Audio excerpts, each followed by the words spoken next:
Sir வணக்கம் sir. நான் பிரபு பேசுறேன் சென்னையில இருந்து. சொல்லுங்க பிரபு, என்ன பண்ணிட்டு இருக்கீங்க பிரபு? சார் நான் வந்து வெளிநாட்டுல ஒர்க் பண்ணிட்டு இருக்கேன், நைஜீரியால ஒர்க் பண்ணிட்டு இருக்கேன். இப்ப லீவ்ல வந்திருக்கேன். உங்க அனுபவம் ஏதாவது எங்க வியூவர்ஸ்க்கு யூஸ் ஆகிற மாதிரி ஏதாவது இருந்தா சொல்லுங்க சார். அனுபவங்கள் பாத்தீங்கன்னா வந்து பொதுவா வந்து நைஜீரியா வந்து கொஞ்சம் பின்தங்கிய கண்ட்ரி. ஓகே. அதாவது ஒரு வசதி வாய்ப்புகளிலும் எந்த ஒரு விஷயத்திலயும் வந்து பாத்தீங்கன்னா ஒரு பின்தங்கிய கண்ட்ரி. சரி. பட் ஆனா இந்தியர்கள் நிறைய பேர் அங்க இருக்காங்க. குறிப்பா தமிழர்கள் வந்து டிபார்ட்மெண்டல் ஸ்டோர்ஸ்ல 40,000 பேர் இருக்காங்க. ஷாப்பிங் மால்ஸ்ல இல்லையா? கேள்வி கேளுங்க சார். கேள்வி வந்து என்னன்னா சார், இப்ப வந்து கம்பெனிஸ் வந்து இங்க இருந்து கூட்டு போறாங்க. ஆக்சுவலா அவங்களே வந்து செலவு பண்ணி கூட்டிட்டு போறாங்க. ஆனா அங்க போன பிறகு என்ன பண்றாங்கன்னா, நிறைய கம்பெனிகள் பாத்தீங்கன்னா பாஸ்போர்ட் கையிலேயே அவங்களுக்குள்ளே வச்சுக்கிறாங்க, அவங்க கஸ்டடியிலே. அதாவது எம்ப்ளாயி கையில கொடுக்கறது கிடையாது. புரியுது, சொல்லுங்க. அதே மாதிரி வந்து அவங்களோட ஒரு ஒரு வாழ்க்கைக்கோ எப்படி சொல்றது, லைஃபுக்கு ஒரு ஒரு உத்தரவாதம்ன்றது வந்து எப்படின்னு முடியல. அதாவது நாளைக்கு ஏதாவது ஒரு இன்சிடென்ட் ஹேப்பன் ஆச்சுன்னா அந்த எம்ப்ளாயிஸோட லைஃப் வந்து ரொம்ப இதுவாயிடுறது, ஒரு அன்சேஃப் ஆயிடுது, ரிஸ்க் ஆயிடுது. இது வந்து நம்ம யாராவது பயந்துகிட்டு வெளியில சொல்லவும் முடியல. இப்ப நானே அந்த இடத்துல போனதால என்னாலே வந்து எதிர்த்துக்கிட்டோ ஒரு சில விஷயங்களை பாத்தீங்கன்னா வந்து ஒரு விதமான ஒரு டாமினேஷன். நம்மளால ஒண்ணும் பண்ண முடியாது. கையை கட்டு போட்ட நிலைமையில வந்து ஒரு நான் கை ஓங்கினா எல்லாரும் என் கூட கை சேர்ந்து வந்து ஒரு ஹெல்ப் பண்ணணும். அந்த மாதிரி விஷயங்கள் வந்து ரொம்ப கஷ்டமா இருக்கு. அதுக்கு எதனா ஒரு இமெயில் ஐடியோ இல்ல ஒரு விதமான ஒரு டெலிபோன் நம்பர்ஸோ நம்ம அரசாங்கம் ப்ரொவைட் பண்ணி நம்ம அது மூலியமா வந்து மினிஸ்ட்ரிக்கோ இல்ல அந்த மாதிரி சொல்லி ஒரு உதவி செய்ய முடியுமோ. அதாவது வேலை பண்ண போறோம், சம்பாதிக்க போறோம், அதெல்லாம் ஒரு பக்கம் இருந்தாலும் வந்து நம்ம லைஃபை ரிஸ்க் வச்சுதான் ஒரு வீட்டை விட்டு, ஃபேமிலியை விட்டு, பேரண்ட்ஸ், குழந்தைங்க எல்லாரும் விட்டு வெளியில போறோம். அதாவது உங்களோட சமூக சிந்தனை, சமூக பார்வை ரொம்ப அற்புதமா இருக்கு. இந்த மாதிரி எவ்வளவோ இளைஞர்கள் இருக்காங்க. ஒரு வேலைன்னு சொல்லி போவாங்க, அங்க பார்த்தா மாடு மேய்ப்பாங்க, ஒட்டகம் மேய்க்கிற ஜாப்னு சொல்லுவாங்க. இதுக்கெல்லாம் ஒரு கரெக்டான நம்பரோ இல்ல யாரை கான்டாக்ட் பண்ணி பயம் இல்லாம புகார் தெரிவிக்கிறது? இதுக்கு வந்து எல்லா நாடுகள்லையும் மனிதவள அமைச்சு, மினிஸ்ட்ரி ஆஃப் மேன் பவர்னு ஒன்று இருக்குங்க. எல்லா நாட்டிலையும் நான் பார்த்துருக்கேன். நிச்சயமாக அங்கே போய் அணுகலாம். ஆனால் ஒரே ஒரு பிரச்சனை அவர் சொன்னது, இந்த கடப்பிதழ் பாஸ்போர்ட், இந்த பாஸ்போர்ட்டை வச்சுக்கிறதுல ஒரு பிரச்சனை இருக்குது. இதில் சிலது நான் சொல்கிறேன், எல்லாவற்றுக்கும் நான் கூற முடியாது. சில பேர் என்ன பண்ணுறாங்கன்னா, இப்போ வெளிநாட்டுக்கு வராங்க, வந்த உடனே ஒரு வாரம் ஆங்கிலத்தில் ஹோம் சிக்குன்னு கூறுவது போல் அவங்களுக்கு அங்கே பிடிக்கிறது இல்லை. ஸோ நான் ஊருக்கு போயிடுறேன்னு கிளம்புறாங்க. இந்த 1 லட்சம் ரூபா 2 லட்சம் ரூபா கொடுத்து அங்கே வேலைக்கு வந்துட்டு அவங்க கிளம்பி ஓடிடுறாங்கங்கிறதுக்காக சில கம்பெனிகள் அவங்க பாஸ்போர்ட்டை எடுத்து வச்சுக்கிறாங்க. ஆனால் அவர் சொன்ன மாதிரி ஒரு அந்த மாதிரி கேட்கும் போது அந்த குறிப்பிட்ட நபர் என்ன செய்யணும்? கொடுக்கலாமா இல்லை இந்த சான்ஸ் எனக்கு வேணான்னு சொல்லணுமா? எது சேஃப் சார்? அது சில கம்பெனிகள் பொறுத்துங்க. அவங்க எப்போ திருப்பி கொடுப்பாங்கன்னு சொல்லுவாங்க. ஆனால் அது அவங்க வைத்திருப்பது தவறுன்னு அவங்களுக்கும் தெரியும். எந்த நாட்டிலையுமே எந்த கம்பெனியும் பாஸ்போர்ட் வைத்திருக்கக்கூடாது என்பதுதான் சட்டம். ஓகே.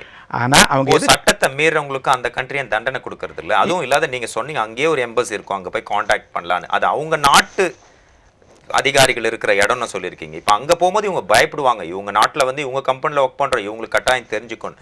இதுக்கு இந்திய அரசாங்கம் ஒரு இந்தியன் ஒரு அட்ரஸ் இருந்தால் தானே அவங்களுக்கு அங்கே கம்ப்ளைண்ட் பண்ணாதானே ஒரு நம்பிக்கை வரும். அதாங்க, இந்திய தூதரகத்துக்கு அவங்களுக்கு அந்த பாஸ்போர்ட்னுடைய அவசியம் ரொம்ப ஒரு அர்ஜென்ட்டுன்னா நிச்சயமாக இந்திய தூதரகத்தை அணுகுனா அவங்க உதவி செய்வாங்க. ஆனால் இன்னொன்று இங்கே நம்ம புரிஞ்சுக்கணும், அவர் சொன்ன மாதிரி பாஸ்போர்ட் நம்ம வச்சுக்கும் போதுங்க இவங்களே எழுதி கொடுக்குறாங்க, என் பாஸ்போர்ட்டை நான் முழு சம்மதத்துடன் உங்களிடம் வைத்து கொடுக்கிறேன். இந்த மாதிரி சொல்லிட்டீங்கன்னா அப்புறம் எப்படி நீங்கள் வந்து அவங்களுக்கு குற்றம் சாட்டுவீங்க? அதாவது அவங்க பொருளாதார சூழ்நிலையை யூஸ் பண்ணிக்கிறாங்க. ஏன்னா அவங்க தங்கும் இடங்கள், அவங்க வேலை செய்கிற இடங்கள், இங்கெல்லாம் பாஸ்போர்ட் தொலைஞ்சிருச்சுன்னா ஓகே சார், அதுவும் ஒரு. ஆனால் அவங்க வச்சுக்கணுங்கிறது தவறுங்க, அவங்க வச்சுக்க கூடாது. சட்டப்படி கம்பெனிஸ் பாஸ்போர்ட்டை வைத்துக்கிறது தவறு. Okay sir. இப்போ ஒரு நேயர் காத்திருக்க. வணக்கம். வணக்கம், குட் ஈவினிங், வெல்கம் டு தெரிஞ்சுக்கலாம் வாங்க. ஹலோ, வணக்கம். வணக்கம். வணக்கம் சார். வணக்கம் சார், சொல்லுங்க சார், உங்க பேர் என்ன சார்? என் பேர் சுப்பிரமணியம் சார். எங்கேருந்து பேசுறீங்க சுப்பிரமணி? சார் தூத்துக்குடியில இருந்து சார். ஓகே, நீங்க வெளிநாடு போயிருக்கீங்களா? ஆமா சார், நான் வெளிநாடு யூஏஇல இருந்தேன், கல்ஃப்ல. ஓகே, உங்க கேள்வி என்ன? இல்ல சார், அதாவது நாங்க ஃபாரின்ல இருக்கிறதுல எங்க பெர்மிஷன் இல்லாமயே கையெழுத்து போட்டு பேங்க் லோன் எடுத்துட்டாங்க. Bank loan? அது பேங்க்ல. ஆமா, அதே பேங்க் லோன் அவங்க இன்டர்நேஷனல்ல பேங்க் லோன் எடுத்தோன்னா இங்க வந்தோடனே இதே பேங்கரை இங்க வந்து எங்களை வரட்டிக்கிட்டே இருக்காங்க, வீட்டு வரைக்கும் வராங்க. சரி, இதுக்கு என்ன செய்யலாம்? ஆனா எடுத்து ஃபுல்லா அவங்க எடுத்திருக்காங்க. புரியல, நீங்க புரியுதா சார் உங்களுக்கு? பேங்க் லோன் யார் எடுத்திருக்கா?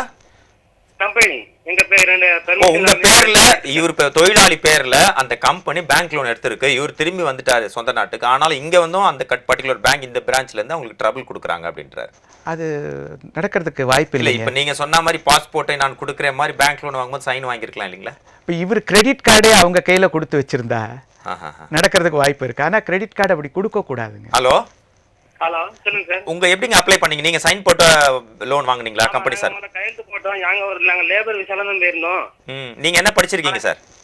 சார் நான் இது ஐடி முடிச்சிருக்கேன் சார். இவ்வளவு படிச்சிருக்கீங்க, அப்புறம் உங்களுக்கு இந்த நாலேஜ் இருக்கு இல்லாம இருக்குது, அதிர்ச்சியா இருக்கு. சைன் பண்ணது அங்க வந்து என்ன சைன் பண்ணி ஒரு குறிப்பிட்ட தான் சைன் வாங்க, மீதி எல்லாம் சைன் அங்கேயே அவங்க டூப்ளிகேட் கையெழுத்து போட்டிருக்காங்க. பேங்க் கையெழுத்தே போடாதவங்க இதே எங்க கம்பெனி நிறைய பேர் லோன் வாங்கியிருக்காங்க. இப்போ என்னன்னு கேட்கலாம் சார். அவர் ஒரு கையெழுத்து போடாமே தன்னோட தலையெழுத்து மாறுதுன்னு ஃபீல் பண்றாரு. இதை பத்தி என்ன சார்? இல்லைங்க, இது வந்து நாம கையெழுத்து போடும்போது படித்து போடணும். படிக்காம போட்டா அது வெளிநாட்டுல இல்ல, உள்நாட்டிலையும் நடக்கலாம். இப்ப இவருக்கு நடந்த அனுபவம் உள்நாட்டுல நடக்க முடியாதா? இங்கேயும் நடக்கலாம். ஸோ இது வெளிநாடுன்னு இல்லைங்க, கையெழுத்து போடும்போது நம்ம பத்திரமா இருக்கணும். ஆனா அவங்க இங்க வந்து விரட்டுறாங்கிறது நீங்க நிச்சயமா அந்த தூதரகத்தை அணுகி நான் என்ன அறியாம கையெழுத்து போட்டிருக்கேன், இப்போ ஏதோ 40 காகிதங்கள் 40 பேப்பர்ஸ் காமிச்சாங்க, எல்லாத்துலயும் கையெழுத்து போட்டேன், என் தவறு இல்லைன்னு இவர் நிச்சயமா இவரும் ஒரு கேஸ். ஓகே, கையெழுத்து போட்டிருந்தா ஓகே சார். அவர் என்ன சொல்றாரு, தான் கையெழுத்து போட்டானா தன்னோட ஃப்ரெண்ட்ஸுங்க கையெழுத்து போடாத ஃப்ரெண்ட்ஸுங்களும் இந்த ப்ராப்ளம் வருது, ஃபோர்ஜரி அவங்களே இவங்க கையெழுத்து போட்டிருக்காங்க, இதுக்கு நம்ம நடவடிக்கை எடுக்கலாம் இல்லைங்களா? அவர் போடலைன்னு சொல்லலாமே, நான் கையெழுத்து போடலை, இது என் கையெழுத்து இல்லைன்னு சொல்லலாமே. ஓகே, அதுக்கு நிபுணர்கள் இருக்காங்க கண்டுபிடிக்கிறது. ஓகே, நிச்சயமா அவர் தப்பிச்சிருவாரு. Okay sir. வணக்கம்.